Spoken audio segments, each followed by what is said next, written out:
On the phone, direct from sunny Southern California, an old friend of mine who has been a wrestler, a booker, is now a trainer, entering a new phase of his career, and also just narrowly escaped becoming a two-sport star earlier this year. We're going to talk about that on the Jim Cornette Experience this week.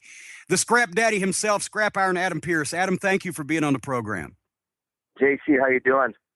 I am excellent, and I've been looking forward to this because as my guests go, you're one of the younger ones. You're like an embryo. The average age of my normal guest is dead, but it's because we tell a lot of good old stories that would be forgotten if not for those type of people. But for the folks out there in the cult of Cornette who have been writing in asking me, have some more current guests. Well, Adam's about as current as we can get because he's got all kinds of things going on. And you were almost recently a two-sport superstar. You came down to the nub of getting a gig with the baseball team out there in San Diego as an announcer. Tell us, how'd you even enter that competition? What was it like? What did you have to do to go through that? We've seen the pictures on Twitter, et cetera. What was going on?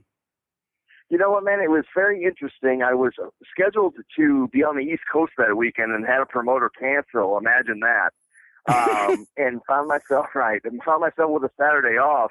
I'd seen for a couple of weeks out here in San Diego, they were pumping what they were calling anyway, an open audition, open competition. They were trying to refill the public address seats for the San Diego Padres for the 10-year anniversary of their new ballpark, which is not so new. Obviously, it was 10 years old, but they were revamping the image of the ballpark, the image of the team, and trying, at least from my estimation, to kind of connect with a younger audience here in town.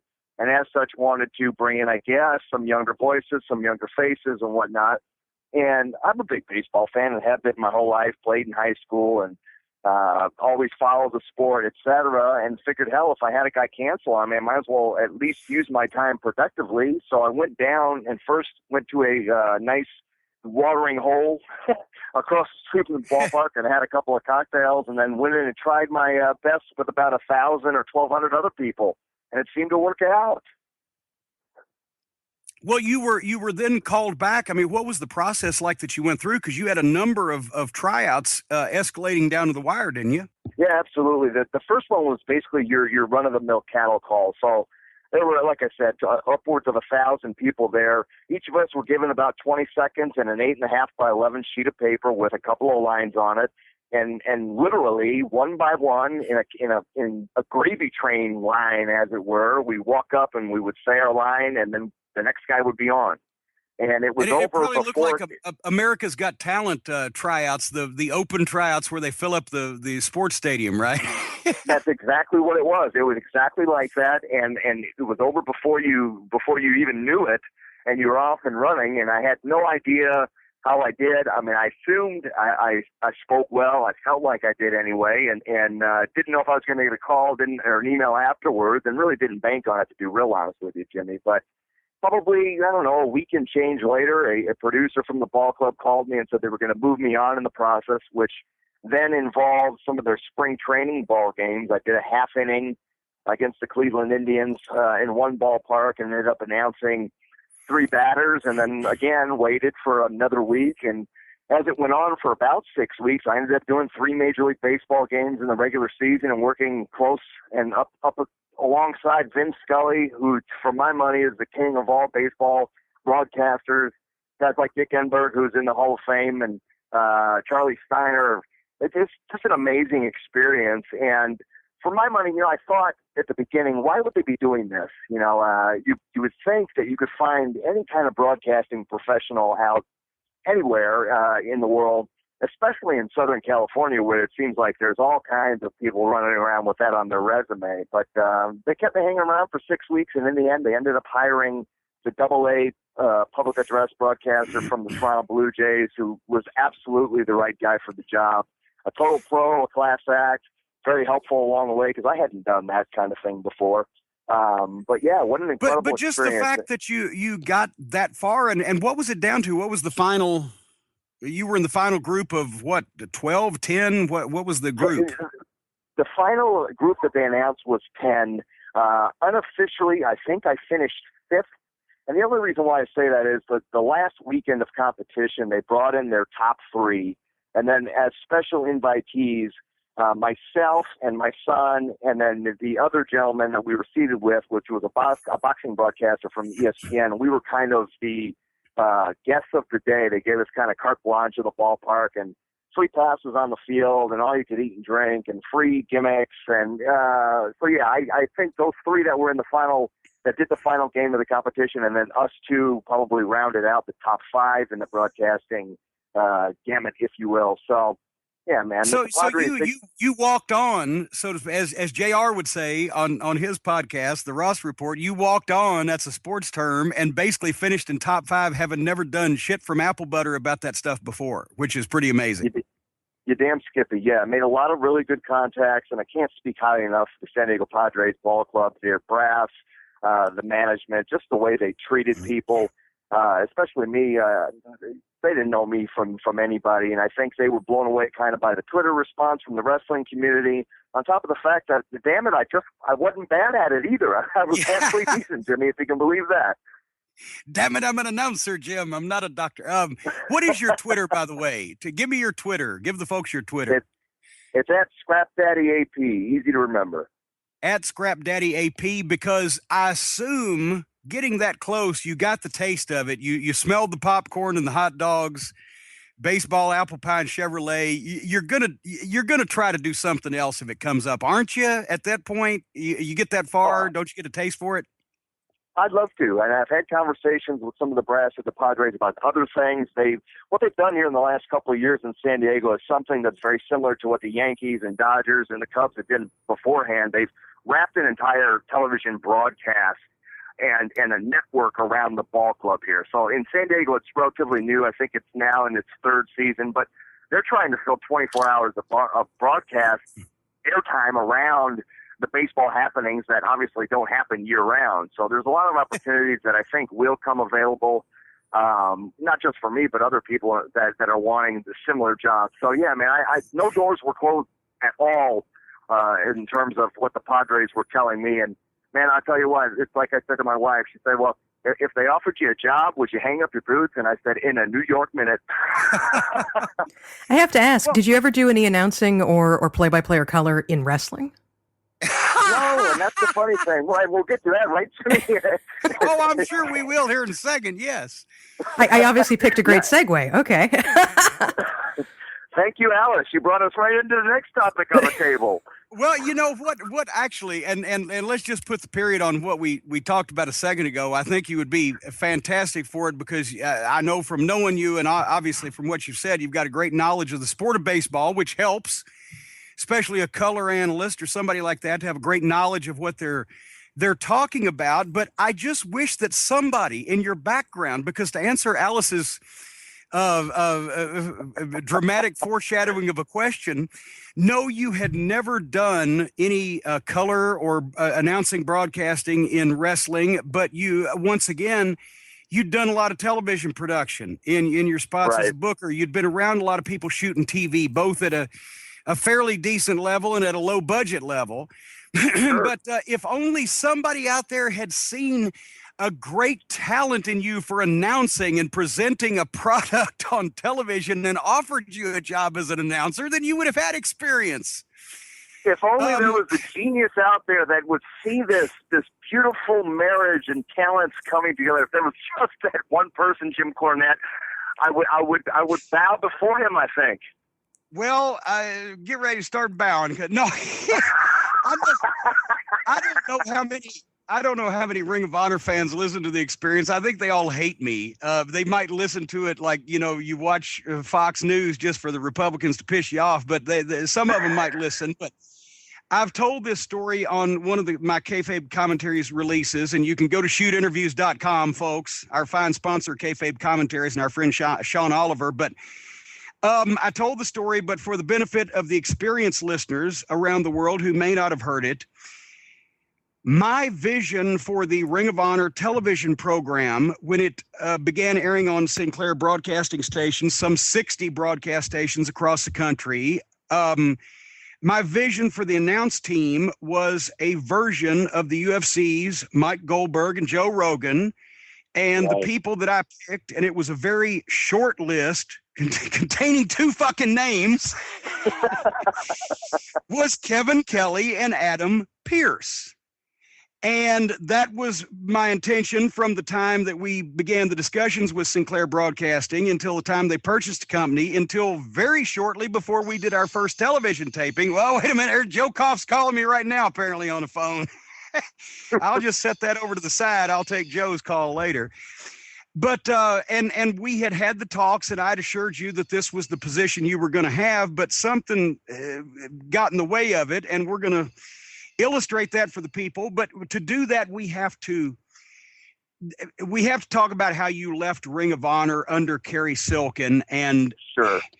If you want to put that in your own words, and I'm going to say right off the bat that, everything's fine with Kerry Silken and there's no heat there, but explain your leaving Ring of Honor when you were the booker in 2000 and what was it, 10? Early 2010, was it? Late 2009? Yeah, I think I was in charge of that babysitting job from 2008 to 2010. And I'll preface the story, Jimmy, with something that my dad told me that obviously I didn't listen to. And I'm sorry, Dad, if you're listening to this. I should have listened to you. He was, I think, ahead of his time, Jimmy, in the sense that he told me the prophetic words that, of course, I ignored. Do as they say and collect your pay. And I just... I've never, ever, and hell, I don't know anyone else like this who just can't keep their mouth shut when they don't like things. But, I don't know anybody like that myself. You just can't, like you said, bring yourself to do it. You can't bring yourself to do shitty shit on purpose. Yeah, I just can't do it. I haven't acquired that skill, thank God. But as you said, no heat whatsoever with Kerry Silken. Probably the best boss I ever had. He's a friend of this day. I imagine he always will be a friend. But I just couldn't get on the same page with the people he had running the business end of the company previous to selling it to Sinclair. A gentleman by the name of Sid Ike, and the one who was going to cause me headaches for years to come. Little did we know way back when, a man named Ross Abrams. So came to a point where Kerry had to make a decision that either it was time for me to go or time for those gentlemen to go, and he made the decision that it was time for me to go. And well, to be real honest, I was relieved. I don't want to tell any tales out of school, but to be honest with you, I think I've told this before, so it's out there. But you and I when I left TNA in 2009, Kerry had called me the next day, and I'd met with you and Kerry 2 days later. In Dayton, Ohio at the Denny's, because I didn't go to the show because we wanted to do the surprise deal in New York. And I came on board as the executive producer, which was an on-air commissioner type role. But also I was trying to help you whenever possible with talent or with booking or whatever, and put my input in there for your perusal. But we had been talking about the situation, and, it was building for a while because it was oil and water. And I believe that's the description you used after you left. Oil can't mix with water. And so I was privy to the email that you sent, and it had the greatest opening line in the history of wrestling. Dear Kerry, first of all, fuck Sid and Ross. So, I believe I called you the next day and said, I sympathize with why you wrote this, but you realized that was your notice, and it pretty much was. But you had to tell what you thought. And Ross Abrams in my vocabulary is known as the merchandise weasel. Yeah. But so that was the way that you left things. Kerry decided to go with his office staff.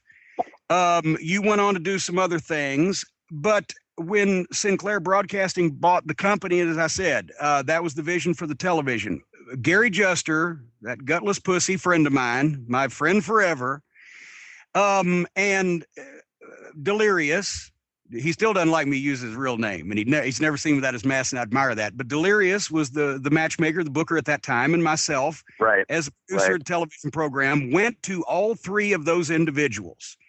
We went to Kerry Silken and told him we're going to be using Kevin Kelly and Adam Pearce for the broadcast team on this program, and Kerry said, hey, it's business, and I'm fine with it, and we shook hands on it. There was not an issue. We even went Sid. And to be honest, Sid is as popular as crotch rot in many circles in wrestling. But Sid, as a man, said, hey, it's business. I had personal differences with Adam, but it's business, and we shook hands on it. And then we went to Ross, the merchandise weasel. Dun, dun, dun. The three of us, Gary Jester, who was going to be the live event promoter and director of the company, Delirious, who was going to be the booker of the company, myself, who's going to be the executive producer of the television program for Sinclair Broadcasting on 60-something television stations across America. And we told the guy that sold the fucking T-shirts, we're going to be using Kevin Kelly and Adam Pearce. We know there's been issues, and we hope that for the good of the company, Adam has agreed to shake your hand and apologize to you for any way he may have offended you in the previous past. And this is a new day, and he's going to have a new position, and we want everybody to get along. We were doing this as a courtesy, as a favor to this fucking guy, because once again, did I mention he was the weasel that sold the fucking T-shirts? And important members of the community of the company are coming to him to advise him in advance of this, what's going to happen. And his response was, well, I just had him, he threatened me. You said you ought to knock him out, which if that had been, if you didn't hire anybody in the wrestling business who ever said, I'm going to knock you out, motherfucker, to another person, the industry would completely go away tomorrow. So, and his pussy hadn't been powdered, and we were going to him as a courtesy. And my first reaction, as you know me, would have been, except I held my tongue to say, well, get over it, motherfucker, or give your fucking notice, because this is what's going to happen, because he's the color guy. But I was trying to be a nice guy, and he said, well, let me call you guys on Monday. This was Saturday. And so, okay, fine, you do that, Ross. And I left thinking, okay, we're probably going to lose the merchandise guy, and who gives a shit? Right. And on Monday, we get the word from Baltimore that Ross Abrams has called Joe Koff directly, not us, not Delirious, who he's worked with for years, and not myself, who he's worked with for a while, and not Gary Jester, who we don't know from fucking Tom's House Cat. But he's called Joe Koff, who he also has just started working for, and threatened not only to say, oh, I can't work with him, but also to file a human resources complaint. And that, to me, that's the amazing part. How can you file? How the hell do you file a human resources complaint against a guy who's not even hired yet? Well, and how do you file a human resources complaint against a guy for shit that happened at a different company that wasn't even under their umbrella or auspices at the time? But the whole thing is, and to be honest, I got the phone call from Gary Jester, and I have what I call in my garage the Adam Pearce Memorial Hole, because while I was on the phone with Gary Jester, I was punching a hole in my garage wall that I've never fixed,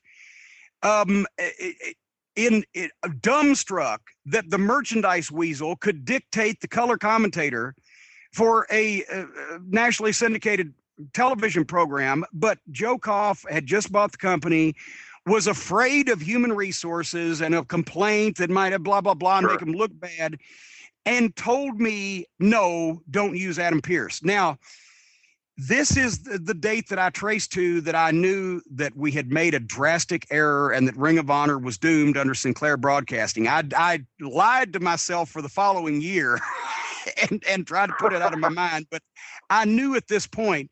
So we had to call you and say, no, you don't have the job.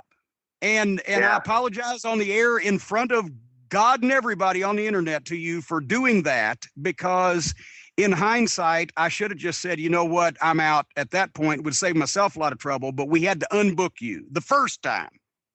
Right. And that was a kick in the nuts, as you might imagine. And for the sake of transparency, Jim, Ross, I guess he could have filed the report with Human Resources if assuming I worked for the company and assuming we were together at Sinclair Broadcasting, because I threatened that son of a bitch. Oh my God, I don't even know how many times. So I don't want that to paint the picture that I was my hands were clean. If that's what the impression, because they weren't. I just didn't get along with the guy. I didn't get along with him.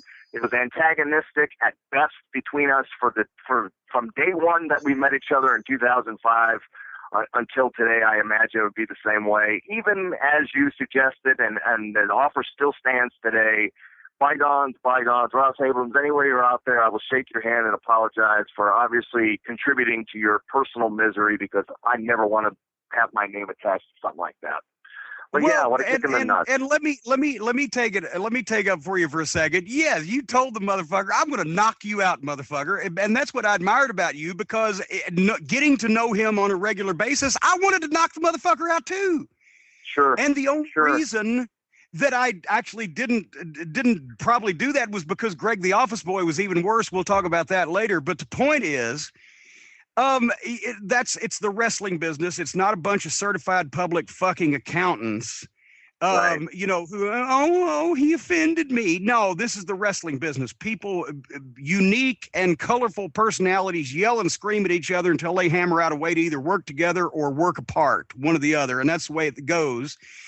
And that's what the problem is now with the WWE and every other corporate-owned wrestling promotion is. You can't do those things, or Alberto Del Rio would still be working for the company, and the fucking weasel that works for the website would be gone. But, there's this somehow corporate takeover of wrestling. Anyway, so when I heard about that, and by the way, just to let the viewers know, or the listeners know, once again, what kind of crotch rot this put us into. This was literally like 3 weeks or less away from our first television taping, and we had no backup. And suddenly, per joke, and actually the reason why I knew that things were not going to work out was because I couldn't fathom that Joe Koff had not said to this weasel that sells the merchandise, okay, fine, finish up in 2 weeks and we'll see you later. And he actually even said to me, Joe Koff's exact words to me on the phone were, well, we know Ross is a piece of shit and he's a big pussy and we're going to get rid of him when we can. But in the meantime, he knows how to do this and we don't have anybody. So I would actually ask him for a few months after that on a regular basis, have we got somebody to learn Ross's job yet? Have you put somebody in that office yet? Well, no, because they were more scared about spending some fucking money and hiring somebody than they were about this fucking gangster having hijacked their television program. So then it became, Joe said, well, you can do the color. I said, yeah, Joe, I can pop the corn too, but I'm already producing the show. I'm supposed to be in the truck. Nobody's done television at this level. We're trying to blah, blah, blah. So Nigel had been discussed, but Nigel's contract with TNA was active until literally like 10 days before our first taping. So even if we wanted Nigel until 10 days before the first taping, we couldn't get him. And finally, we got Nigel McGuinness, and that carried us for the first year and a half. And Nigel and Kevin worked together well and made a great commentary team, even though Joe was the only one, even though they won the Observer, I believe, announcing Team of the Year. Joe was the only one who didn't like Nigel because of the same reason. Well, he's not experienced. He's got an English accent. Right. We told him how to start. He made us choose the man. Then he's the only one, as Nigel got good, that didn't. I see where this is going. So then fate brings us together again in April of 2012 for WrestleMania weekend. You are the NWA World Champion. And it just so happens that my good, close personal friend, Howard Brody, former NWA president, knew the building manager at the War Memorial Auditorium in Fort Lauderdale and was able to get an event moved so that Ring of Honor could run their WrestleMania weekend shows in a real building in front of a great crowd. And as part of that, you happen to be down there working for Howard that same week. Absolutely.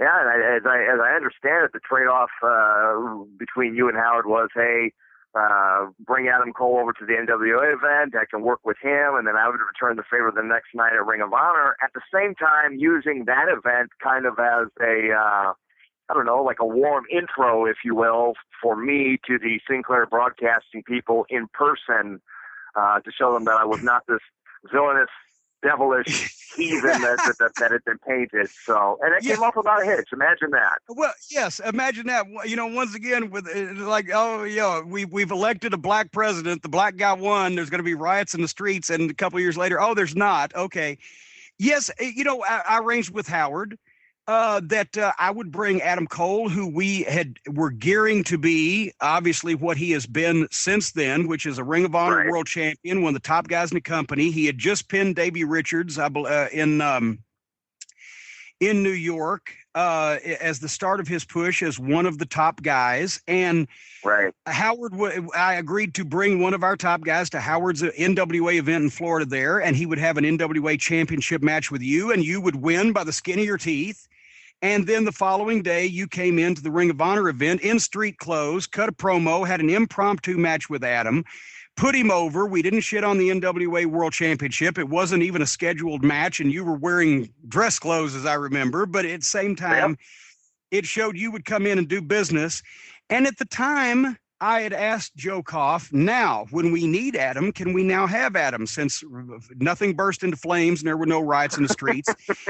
And at that point, he was like, yeah, Ross is going to have to get over it, right? Because he still hadn't fired that motherfucker after all that he'd said about him.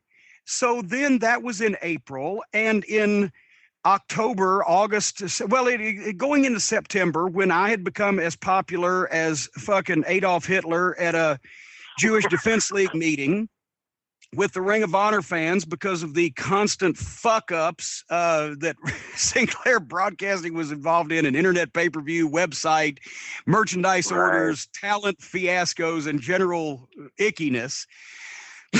We came up with the idea to replace me on the air with Nigel McGuinness as the on-air Ring of Honor matchmaker. And who would take his place but Adam Pearce? And Joe Koff says these words to me: Ross is going to have to get over it. Go ahead and hire Adam Pearce. So again, I call you. Again, I give you this color position, and we talk about you working with Kevin. We're going to debut you at Final Battle. We tape the teases. Then you're going to have the TV taping at the first of the year, and you're going to go on from there as the new color guy. Yep. And once again, in a serendipitous occasion, I was not the one that had to call you and unbook you this time, because I'd already unbooked myself after the Bell Vernon, Pennsylvania fiasco, where I cussed everybody out, told them all what I thought of them, and that's the last I've seen of any of them except Delirious to this day. Right. But once again, Joe Koff, the boss, gives the executive producer of the television program and the matchmaker his word that they can hire the color commentator that they want for the television program. And when the merchandise weasel finds out about it, because Joe didn't have the balls to call him and tell him himself and tell him like it or lump it, like it or love it, as Flair would say, woo, because it's the best thing going today. Right. Ross Abrams hears about it, doesn't even call Joe Koff, calls human resources at Sinclair Broadcasting and tells them that you've threatened him and his family's life like you're the goddamn Richard Ramirez, the Night Stalker. Because once again, his pussy was not powdered. This ballless, gutless, if you took Ross Abrams's balls and rolled them toward a fucking drinking straw, they would look like two kernels of corn rolling into a storm drain. And Human Resources calls Joe Koff and tells him, unbook Adam Pearce again. Yeah, and this part, with this one, if the first time was a kick in the nuts, as you might imagine, this to me was 100 times worse, because here we are now. I got the phone call from Delirious right after the Monday after Thanksgiving. And so here I am in the real world preparing for Christmas, and damn, I've got this new job and everything is great with the family and we've got plans moving forward. And when I picked up the phone and it was him, I didn't even hear his voice. All I heard was that music from The Price is Right, when you've overbid. And to his credit, and I know he did the best he could, I don't know how much he knew about the first time around, the interaction that I was having with Ross. I don't know that he knew the details, because I could just hear in his voice, it was like a deer in the headlights. He was there because he called me before he called you. And he said, guess what I have to do? And I started laughing this time. Instead of punching a hole in a garage wall, I started laughing because I realized that if I had not blown up 2 weeks previously and fucking come home, I would be coming home already being home, because I told Joe Koff, you are out of your mind. I'm not unbooking Adam Pearce. You can unbook me, motherfucker. It's me or fucking Ross Abrams. Right. But I did not obviously have that ability at that time, because I'd already unbooked myself. But and that's when, like I said, when I first heard it the first time, I knew, okay, down deep in my heart, I knew this is fucked. We have just made a drastic error. Sinclair Broadcasting is not in the wrestling business, and we have fucked up. But I hid that from myself for a year. Then I lived with it for 6 months. And then all I could do when I heard that was laugh and then get mad. Because once again, the weasel that sold the T-shirts had dictated their color commentator. And Joe Koff, I'm sorry. I love Joe as a person. He's always been nice to me, even though he totally fucking didn't get what was going on in his company and didn't have the pull to do anything about it. As they used to say, couldn't pull a greasy string out of a cat's ass. But that he didn't fire this fucking guy that he'd already said was a big pussy, and that later on they were able to fire because they caught Ross stealing from the company and selling merchandise out of the warehouse and keeping the money.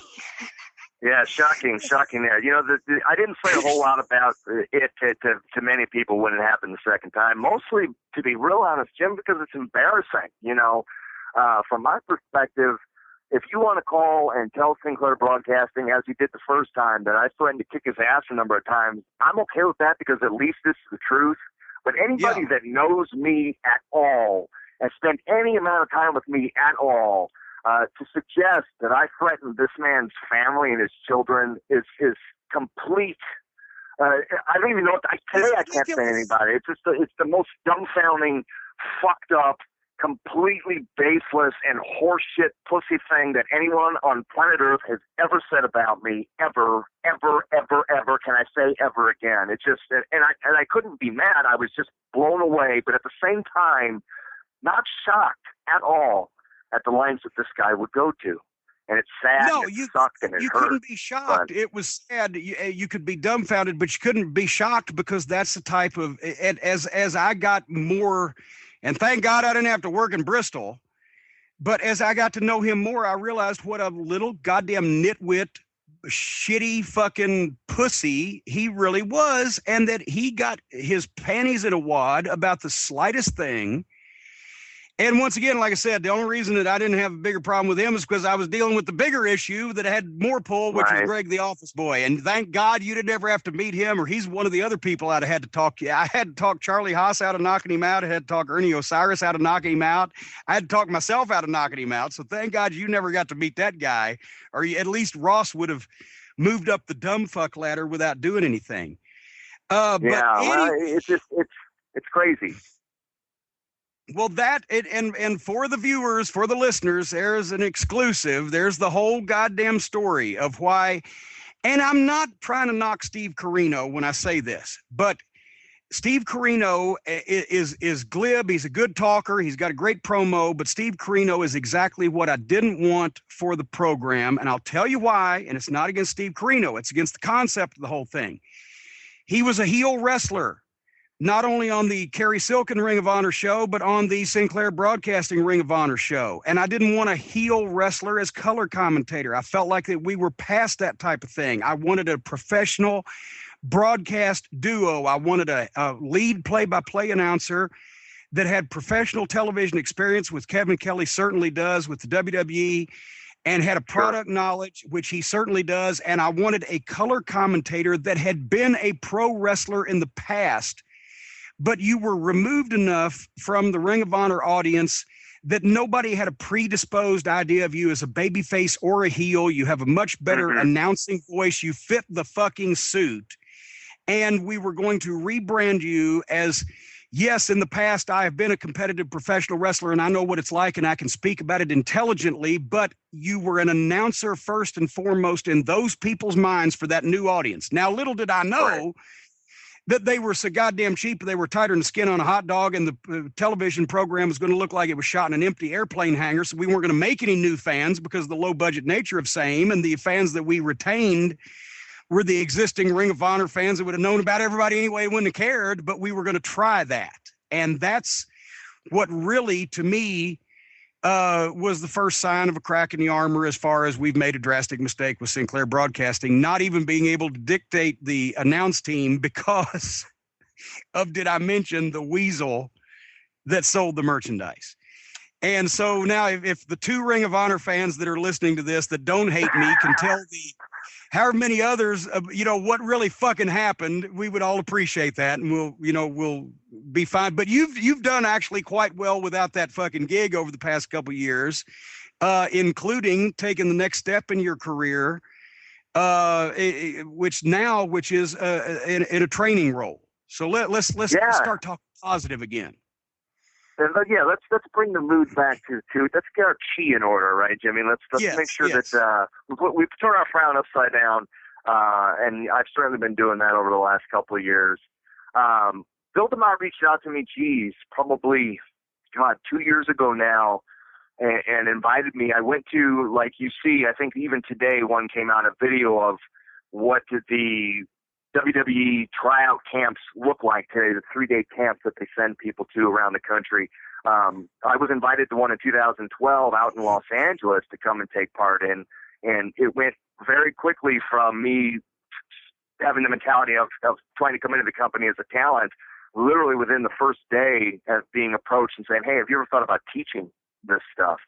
And to that point, I never really had, mostly because I wasn't interested, and probably still aren't, in investing my own money, my own finances, and finding a building and opening a wrestling school and devoting the time, and as you know, the time that it takes to developing talent and the resources. And it's just not something I've ever been interested in doing if I had to pull the money out of my own wallet. Right. But if the largest company in the world sees something in you in that regard, then obviously I thought it was at my best interest at that point, approaching 36 years old, to dive in and at least test the waters. And here we are a couple of years later, and I've been down to the Performance Center now 3-4 times and have had a real hands-on direct impact on what conceivably will be the future of WWE in terms of superstars and divas.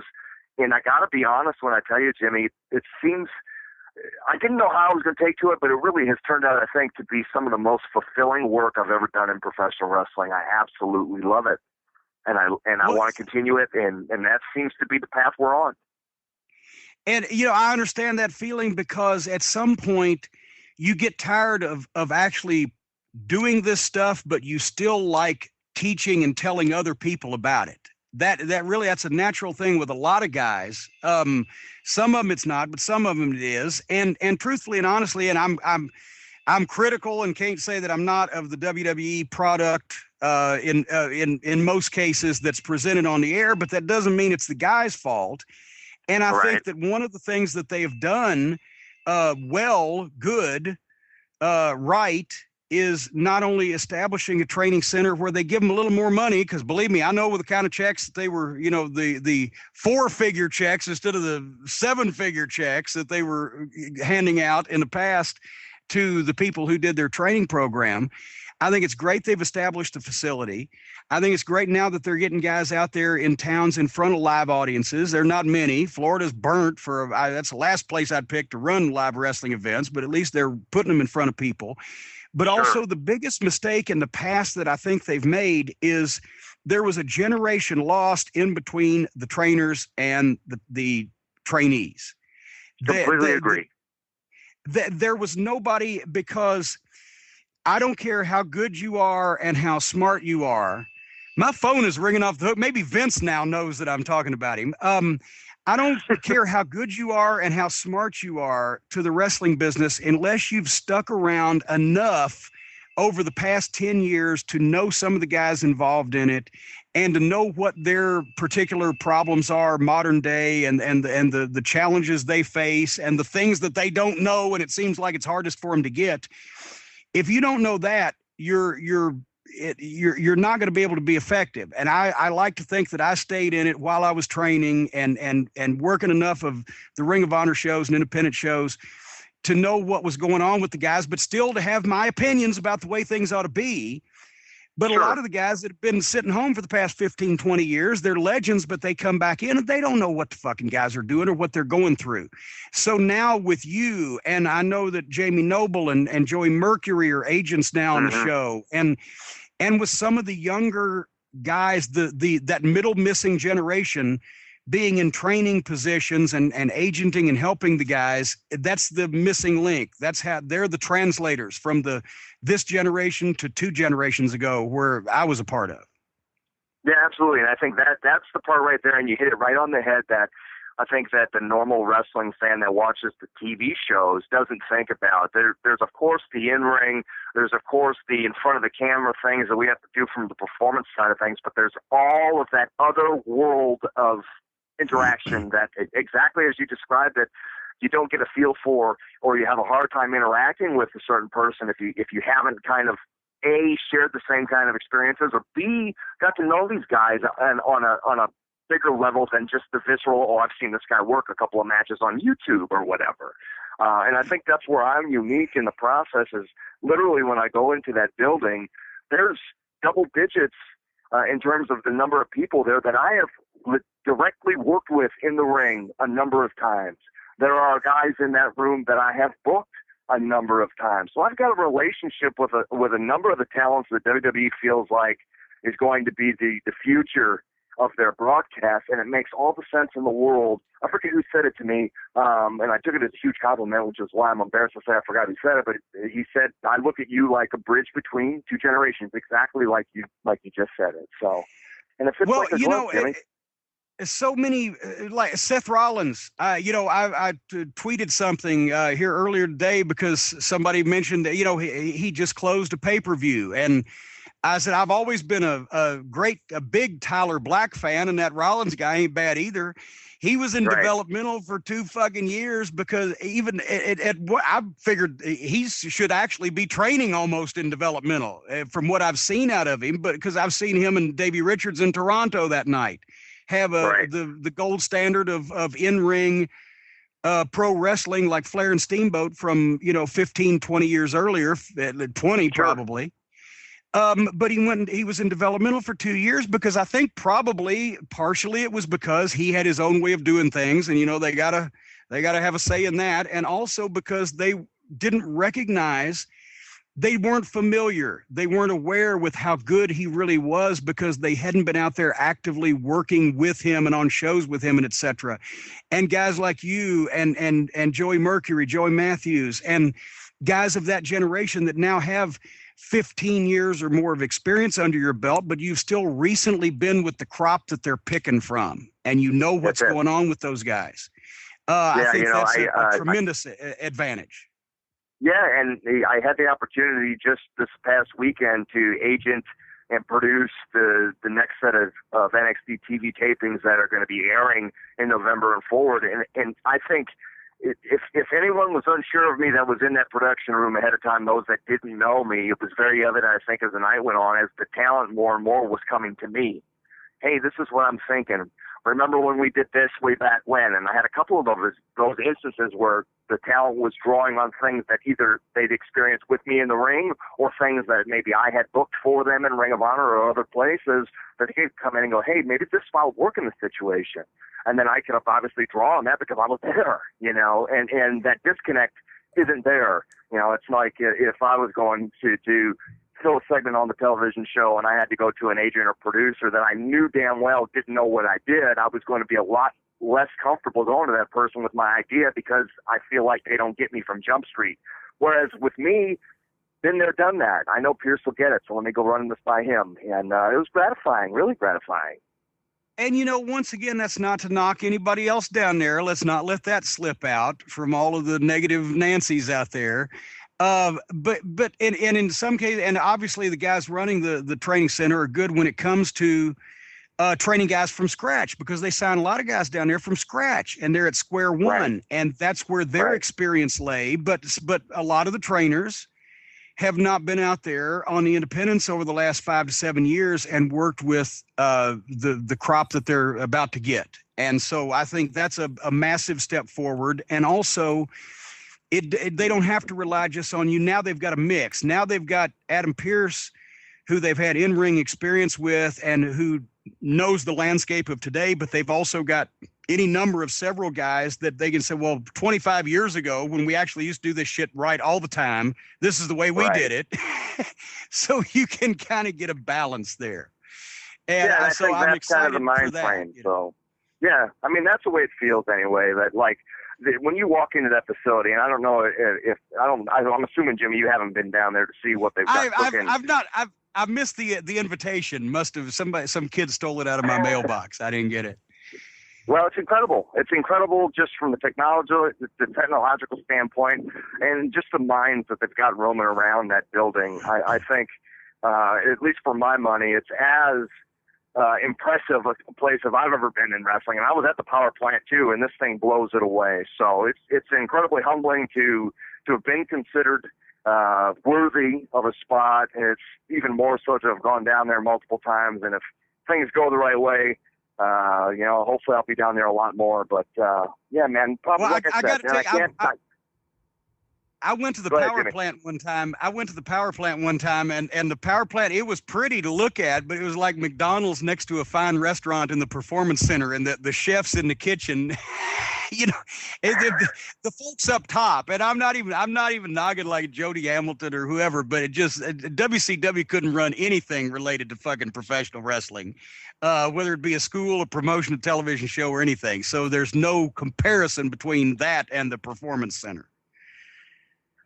Yeah, bottom line, I guess what I'm saying, Jimmy, is it's an honor to be there, and hopefully I'll be there a lot more. Well, and besides you potentially having a new career and potentially having even a new career in a new sport, now the next generation of Pearces have a career in I understand T-shirt design. Is this correct? Oh, they're fantastic. This is a fantastic shirt. I just have to throw in. It's adorable. Well, I appreciate that. I've got this slogan, a mantra, if you want to call it that I'm kind of trying to live by and teach by, and I drill these words into my kids' head all the time. It's such, you want to get ahead in life, you want to be happy, you want to have success, you want people to respect you. It's a very easy thing to do, so long as you work hard, you treat people fairly, and if you do those two things enough times, you're going to earn your respect, right? So, and I have T-shirts, and I've sold them, ProWrestlingTees.com/Adam Pearce. Thank you for your patronage.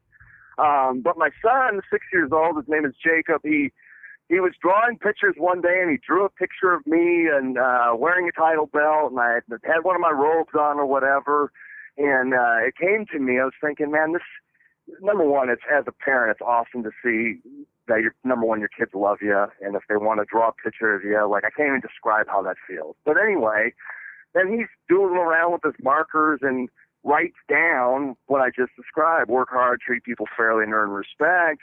And the worker in me, the wrestling car in me, immediately saw a T-shirt, and so I said to him, I said, Jakey, wouldn't that be cool on a T-shirt? And kind of his eyes got wide, and he got a smile on his face, and he goes, really? Like, I could have a T-shirt with that on? I said, yeah. So I kind of whipped up the design using his artwork and sent it in and made it happen. And I told him, and the offer, well, not the offer, but what I said will stand. Every penny earned by the sales of that T-shirt go right into my baby boy's piggy bank, man. I'm proud of him, and I think he's wearing it today to school, actually, which is pretty hilarious. But yeah. Well, there you go. Pro Wrestling Tees/Adam Pearce, right? You got it. So send Adam's son to camp or to college, possibly even, depending on your level of support. And scrap, please. Yeah, the college probably be better than camp. And at Scrap Daddy AP is the Twitter. It's the Twitter, yeah. At Scrap Daddy AP, pictures and all the ridiculous things that I put out there from time to time. Thank you for your followership, Jimmy. I do appreciate it. Well, and I've learned now how to follow people. I've learned how to block them. I've learned the direct messages I don't get yet, and I don't really look at. But otherwise, I'm pretty good on the Twitter thing at the Jim Cornette and at Alice Radley while we're plugging. We're bringing you into the 21st century slowly but surely. You're coming with us, Jim. Kicking and screaming. We talked earlier in the open about some of the video camera problems I've had. But anyway, one more thing, Adam, before we go, is there anything else you want to plug? Where are you going to be coming up that you want people to come see you? A sell like an auctioneer. God, I think I'm coming up rapidly on 20 years in this crazy industry, Jim, which I don't know. It's either a gift or a curse. And I'm sure at some point you and I can have a conversation about how it's both. But I don't know. Find me on the Twitter. They can see all that crap on the Twitter. I'm somewhere in this world every week, and it gets old very fast, but I love it. And onward and upward. I remember when I had 20 years in the business. That was only about 12, 13 years ago. And that shit started to blur with me too. But anyway, we're going to get off here. We've gone long enough. But thank you, AP, very much for coming on, saying some good things and some bad things, clearing the air, and otherwise entertaining the people on the Jim Cornette Experience for another hour.